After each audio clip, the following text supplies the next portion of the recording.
아멘. 하나님께 영광의 박수를 보내겠습니다. 할렐루야. 오늘은 목을 곧게 하지 말라라는 제목으로 하나님의 말씀을 대언하도록 하겠습니다. 지금도 우리 주변에 보면은 정신병원에 입원했다가 퇴원하시는 분들이 간혹 계시는 것을 볼 수가 있습니다만, 그 가운데 보면 정신병도 가벼운 우울증이나 또는 일시적인 장애를 겪다가 퇴원하시는 경우도 있지만, 또는 중증 환자로 오래 입원해 계시다가 퇴원하는 경우를 볼 수도 있는데요. 그러면 여러분, 중증의 환자의 경우 이분의 무엇을 보고 병원에서는 퇴원시킬 수 있는 것일까요? 일반병, 이를테면 여기가 찢어졌다든지 혹이 생겼다든지, 그러면 수술해서 제거된 것을 보거나 상처가 아문 것을 보고 퇴원을 시킬 텐데, 정신병은 눈에 보이는 게 아니지 않습니까? 그죠? 뭘 보고 이 사람이 좋아졌다고 퇴원시킬 수 있는 것일까요? 여러 가지 방법이 있겠습니다만, 그 중에 한 미국 의사가 발표한 개발한 방법이 아주 재미있어서 말씀을 드립니다. 그 방법이란 뭐냐니까, 먼저 수도꼭지가 있는 방에 수도꼭지를 틀어서 물이 졸졸졸졸 흐르게 한다는 것입니다. 그러면 바닥이 어떻게 되겠습니까? 수돗물이 조금씩 고이게 되겠죠. 그리고 난 다음에 환자에게 걸레를 들려서 들여보낸다는 것입니다. 그리고는 그 물을 닦으라고 이야기를 한다는 겁니다.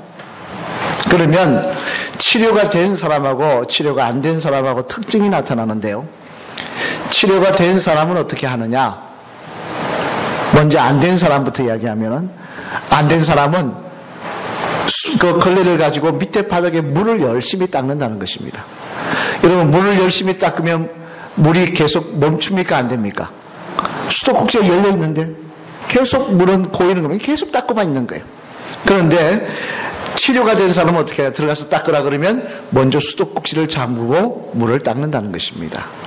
그 모습을 보고 이 사람이 치료가 다 됐다고 생각을 하고 퇴원을 시킨다고 합니다만, 여러분, 이 분별법을 어떻게 생각하십니까?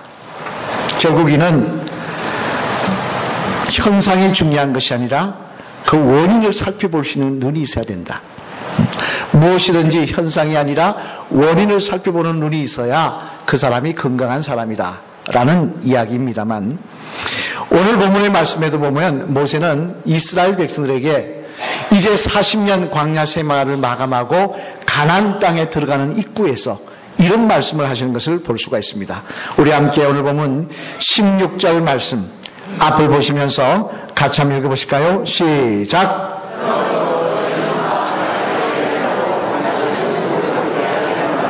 아멘. 그러므로 너희는 마음에 할례를 행하고 다시는 목을 곧게 하지 말라. 무슨 말씀입니까? 너희가 광야길을 40년 동안 헤맨 이유는 너희의 목이 곧았기 때문이라는 것입니다. 사실 여러분이 잘 아시는 대로 이스라엘 백성은 광야길을 40년 걸으려고 예정된 사람들이 아니었습니다. 원래 하나님은 이스라엘 백성을 몇 년 만에 가나안 땅에 인도하시려고 하셨을까요? 저만 쳐다보지 마시고 2년 시내산으로 인도하셔서 십계명을 주시고, 그리고 다시 가나안 입구인 가데스 바네아까지 딱 도착했을 때가 몇 년이냐? 2년이었습니다. 그리고 이제는 들여보내려고 했는데, 어리석게도 이스라엘 백성들이 하나님 앞에 불평하며 원망하다가 하나님께서 그들의 길을 가나안 땅이 아닌 다시 광야로 돌리셨고, 덕택에 1년이면 끝날 광야 생활을 40년 동안 헤매게 되더라는 이야기입니다. 모세는 지금 그 사실을 이야기하면서 이 원인이 너희가 목이 곧았기 때문이라고 말씀하고 계시며, 너희가 목이 곧았기 때문에 불평하다 원망하다 이렇게 되었다고 말씀하시고 계신 것인데, 그러면 여러분, 이스라엘 백성이 목이 곧았던 원인이 있을 거 아니겠습니까? 그 이유가 있을 거 아니겠습니까? 그 이유가 무엇이었을까요? 바라기는 오늘 이 말씀을 통하여 저와 여러분의 모습을 돌아보므로 말미암아 하나님 앞에 목이 곧은 백성이 아닌 하나님 마음에 합당한 주의 성도들 되셔서 2년 만이 아닌 40년 만이 아닌 2년 만에 가나안 땅에 들어가시는 하나님의 은혜를 누리시는 저와 여러분 되시기를 주님의 이름으로 축원합니다. 그러면 이스라엘 백성들이 목이 고다 불평하고 원망했던 이유는 무엇일까? 우리 한번 살펴보면요. 먼저 첫째 같이 읽어보시겠습니다. 시작.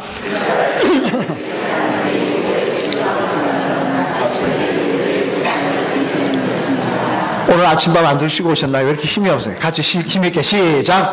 이스라엘 백성들이 하나님의 요구에 집중하기보다는 자신들의 요구에 집중하였기 때문이었습니다. 뭐라고요? 자기들의 요구에, 하나님의 요구가 아닌 자기들의 요구에 집중하다가 목이 곧아졌다는 것입니다. 오늘 본문 12절 말씀 앞에 보시면서 같이 읽겠습니다. 시작. 이스라엘아, 내 하나님 여호와께서 내게 요구하시는 것이 무엇이냐? 곧 내 하나님 여호와를 경외하여 그의 모든 도를 행하고 그를 사랑하며 마음을 다하고 뜻을 다하여 내 하나님 여호와를 섬기고. 아멘. 무슨 말씀입니까? 이는 지금 출애굽한 이스라엘 백성들에게 하나님이 요구하신 것을 말씀하고 있는데, 하나님은 뭘 요구하셨느냐? 하나님을 바로 섬기는 것을 요구하셨다는 것입니다. 그런데 이스라엘 백성들의 요구는 달랐다는 이야기입니다. 미국 대학 교수인 에디 와이너 그리고 아놀드 브라운이라는 두 사람이 적은 퓨처 싱크라는 책이 있습니다만, 그 책에도 보면 이런 이야기가 있습니다. 요즘 현대인들은 럭셔리 열병에 걸려있다라고 합니다. 여러분 옆에 분 한번 보시기 바랍니다. 럭셔리 열병에 걸려있는지.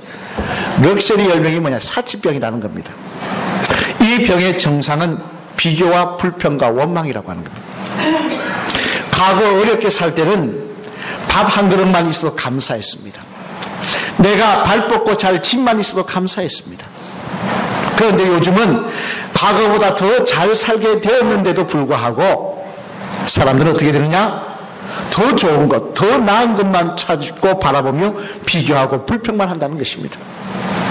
그래서 예를 들면요, 과거에는 조그마한 차, 요즘 차로 하면 또 그 차 타시는 분이 시험 될 수 있기 때문에 과거 차로 말씀드리면 티코 한 대만 있어도 행복했다는 사람들이, 근데 티코가 생기면 어떻게 됩니까? 한 1년 몰다 나면 어떻게 됩니까? 뭐라 그러냐? 이것도 차냐? 똥차지? 성냥갑이지? 불평하더라는 겁니다. 그러면 이런 열병에 걸리는 이유는 뭐냐? 그것은 우리들이 정말 집중해야 될 인간성이나 존귀한 가치에 대한 것은 잃어버리고 대신 물질적인 것만 집중하기 때문에 그렇다는 것입니다. 물질적인 것만 집중하다 보니까 불평하고 비교하고 원망하게 되더라는 것입니다.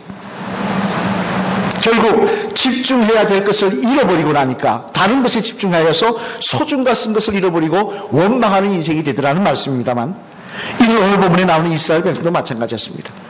여러분, 하나님께서 왜 이스라엘 백성을 출애굽시켜 주셨느냐? 왜 가나안 땅으로 그 놀라운 기적을 행하시면서 인도해 주셨느냐? 왜 홍해를 가르시면서 그들을 광야로 인도하시고 가나안 땅까지 동행하셨느냐? 그 이유에 대해서 출애굽기 5장 1절의 말씀에 보면 이렇게 말씀하고 있습니다. 우리 한 같이 읽어보실까요? 앞을 보시면서 시작. 그 후에 모세와 아론이 바론에게 가서 이르되 이스라엘의 하나님 여호와께서 이렇게 말씀하시기를 내 백성을 보내라. 그러면 그들이 광야에서 내 앞에 절기를 지킬 것이니라 하셨나이다. 아멘. 무슨 말씀입니까?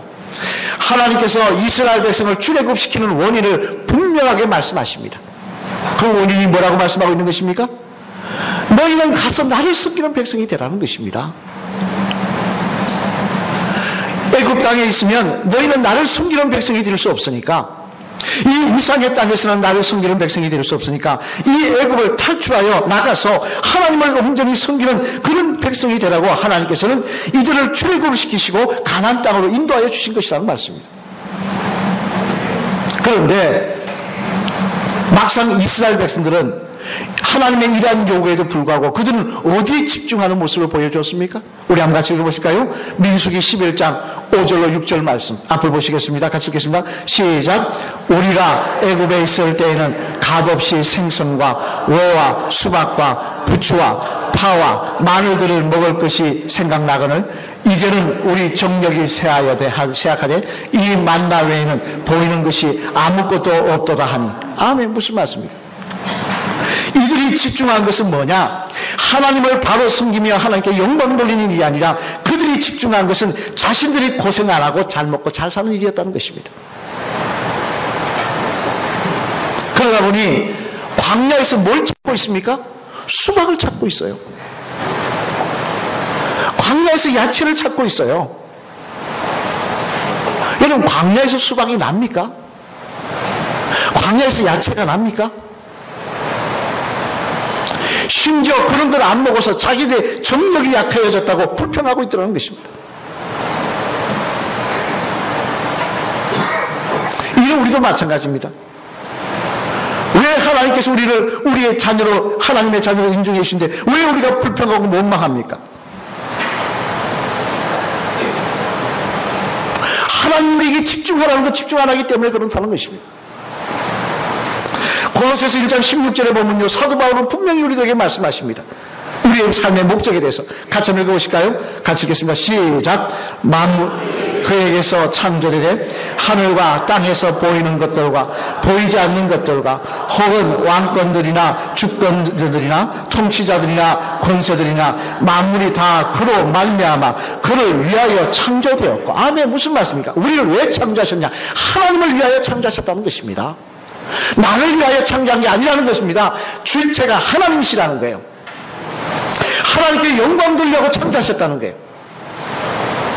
하나님의 뜻대로 살라고 창조하셨다는 거예요. 또 시편 29편 2절 말씀에 들어요.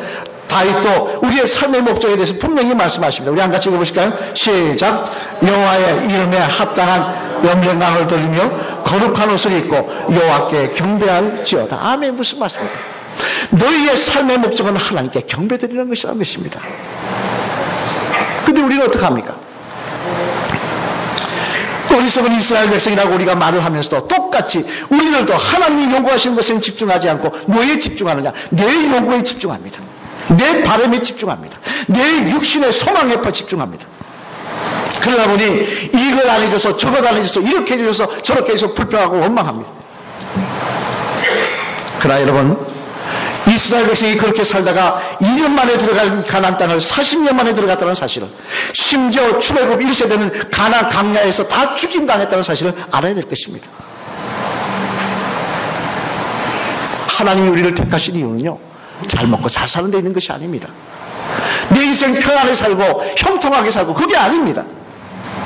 하나님이 우리를 택하신 모습은 하나님께 영광 돌리는 일에 있는 것입니다. 하나님의 백성으로 살아가며 하나님께 영광 돌리며 하나님 앞에 경배드리며 예배드리는 데 있는 것입니다.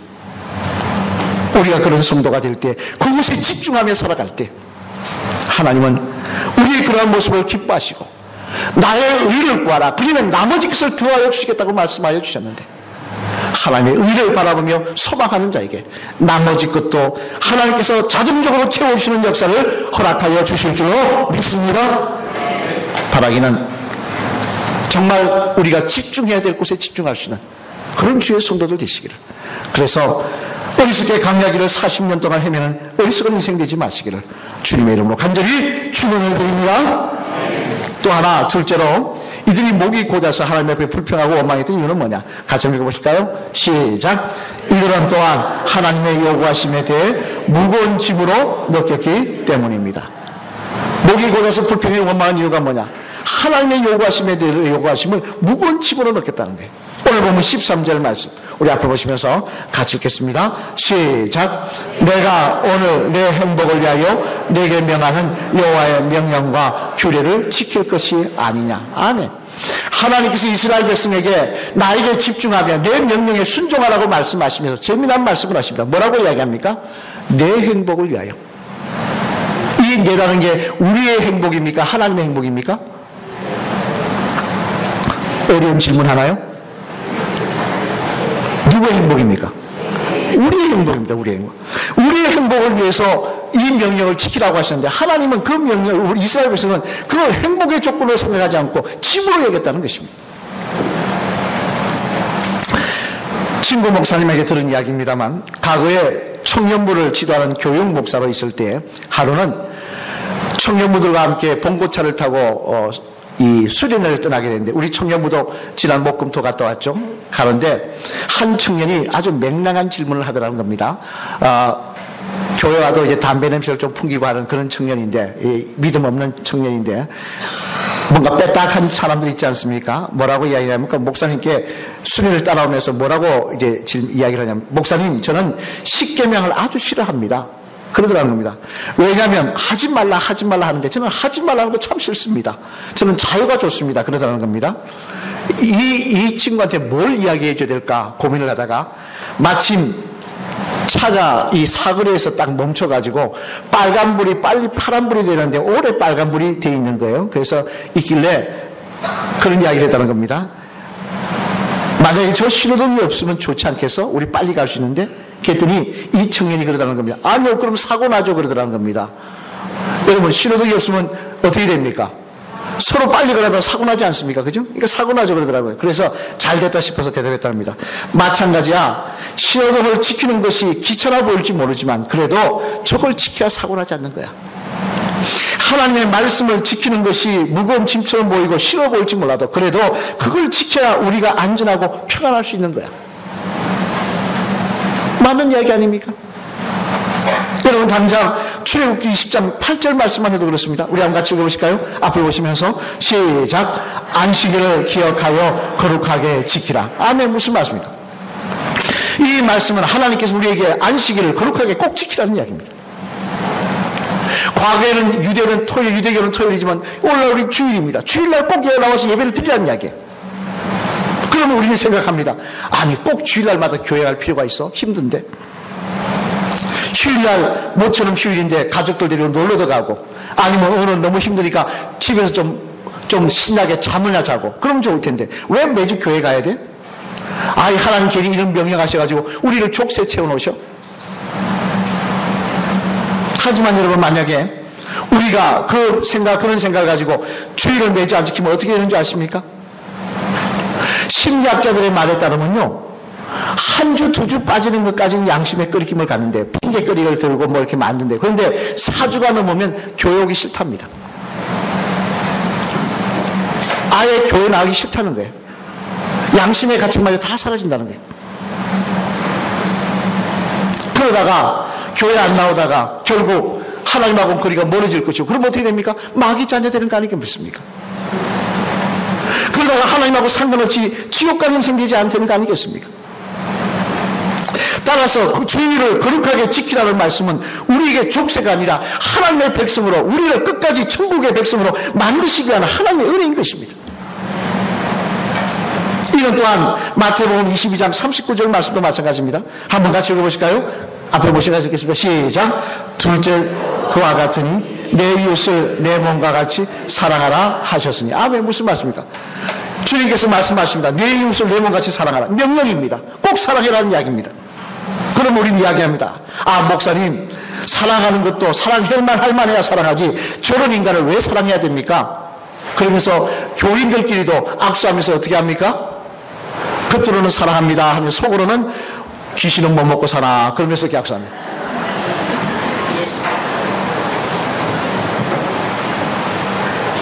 그런데 내 감정이 용납이 안 되고 내 마음이 용납이 안 돼서 저 인간 사랑하지 못하겠다고 하면 어떤 일이 일어납니까? 그것은 내 마음이 지옥이 되는 거예요. 내가 만약 저 사람에게 악을 행하게 되면 보응을 하게 되면 그 사람도 나에게 보응할 거 아니겠습니까? 얼마나 불안합니까? 또 미워하다 보면 내 마음에 미움이 삭트기 시작하면 그 병이 생기지 않습니까? 여러분 마음에 미워해 보시오. 소화됩니까?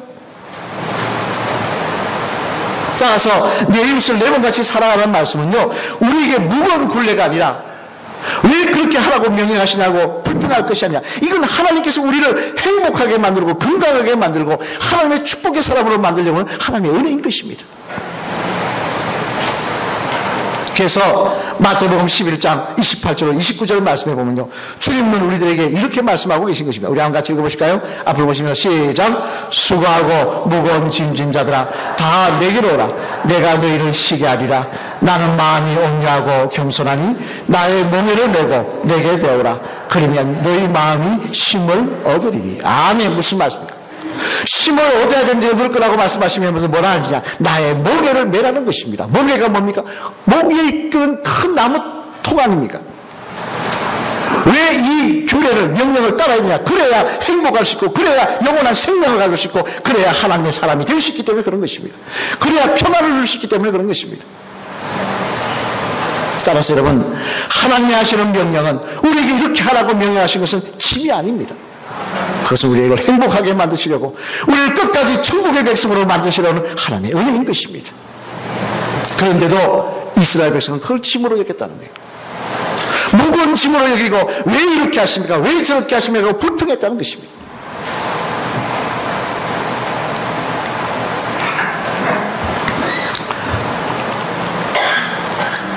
여러분, 우리에게 있는 이 하나님의 말씀은 무거운 짐으로 느낄 때 2년 만에 걸어가야 될 가나안 길, 광야 길을 40년 동안 걸을 수 있다는 사실을 잊지 마시길 바랍니다. 사랑하는 성도 여러분, 과거 유명한 작곡가 베르디가라는 사람이 있습니다. 우리 사진 한번 볼까요? 이렇게 생겼습니다. 작곡가 베르디, 클래식 좋아하시는 분들은 베르디의 곡을 걸으시는데, 이 베르디가 오페라를 처음 작곡해서 플로렌스라는 곳에서 연주를 하게 되었는데요, 이 베르디라는 사람이 처음으로 오페라를 작곡했다는 이야기를 듣고 많은 사람들이 참석해서 그 베르디의 곡을 듣게 됩니다. 어떻게 곡을 작곡했을까? 그런데 다 오페라 곡을 다 듣고 나니까 너무나 좋은 거예요. 막 사람들이 기립해서 박수를 쳤습니다. 그러면 여러분, 기립해서 박수를 치면 베르디는 어떻게 해야 되겠습니까? 일어나서 인사를 해야 되겠죠. 그런데 베르디가 일어나지 않고 계속 앉아서 딴 데만 쳐다보고 있는 겁니다. 그걸 쳐다보니까 그 도대체 어디를 쳐다보고 있냐 했더니, 거기가 쳐다본 곳에는 이 사람이 앉아 있었어요. 그 다음 사진. 이 사람은 루신입니다. 루시니. 훨씬 대선배 작곡가이죠. 루시니가 앉아있었다는 거예요. 베르디는 많은 사람들이 박수 치는 게 중요하지 않았습니다. 정말 저 루시니가 내 곡을 듣고 박수를 쳐줄까? 저 베르디가 정말 내 곡을 듣고 어떤 표정을 지을까? 그에게는 그 연주에 내도록 사람들이 눈에 들어온 게 아니라 이 루시니만 눈에 들어왔기에 루시니만 바라보고 있었던 것입니다. 우리도 마찬가지입니다. 우리가 인생길을 걸어가면서요, 우리가 바라보고 집중해야 될 것은 하나님이십니다. 내 요구가 아닙니다. 내 바람이 아닙니다. 하나님의 요구하심과 하나님의 명령에 집중해야 되는 것입니다. 내 나를 향하는 하나님의 요구에 집중하며 그 계명에 순종하는 삶을 살아갈 때, 우리는 2년이면 걸어갈 가나안 땅을 40년 동안 방황하는 어리석은 인생이 아니라 2년 만에 가나안 땅에 들어가서 하나님이 약속하신 그 유업을 누리며 하나님께 영광 돌리는 복된 주의 백성들이 다 될 줄로 믿습니다. 우리 한번 마지막에 따라하실까요? 집사님, 하나님의 요구와 말씀에 더욱 집중하셔서 하나님이 예비하신 축복과 은혜로 충만한 집사님 되시길 바랍니다. 할렐루야. 아멘. 우리가 하나님의 요구와 말씀에 집중하는 삶을 살며 순종하는 삶을 살 때, 하나님은 나머지 것도 더하여 주시며 40년이 아닌 2년 만에 가나안 땅에 들어가셔야 하시는 은혜를 허락하여 주실 줄로 믿습니다. 우리 오늘 본문 12절로 13절 말씀 앞을 보시면서 한번 같이 읽어보실까요? 시작. 이스라엘아, 내 하나님 여호와께서 내게 요구하시는 것이 무엇이냐? 곧 내 하나님 여호와를 경외하여 그의 모든 도를 행하고 그를 사랑하며 마음을 다하고 뜻을 다하여 내 하나님 여호와를 섬기고 내가 오늘 내 행복을 위하여 내게 명하는 여호와의 명령과 규례를 지킬 것이 아니냐. 아멘. 모세는 이야기합니다. 이스라엘 백성들아, 이 가나안 땅을 40년 만에 들어가는 너희들아, 분명히 기억해라. 너희가 집중해야 될 것은 너희의 요구가 아니라 하나님의 요구이며 너희가 순종해야 될 것은 하나님의 명령이라고 말씀하고 있는 것입니다.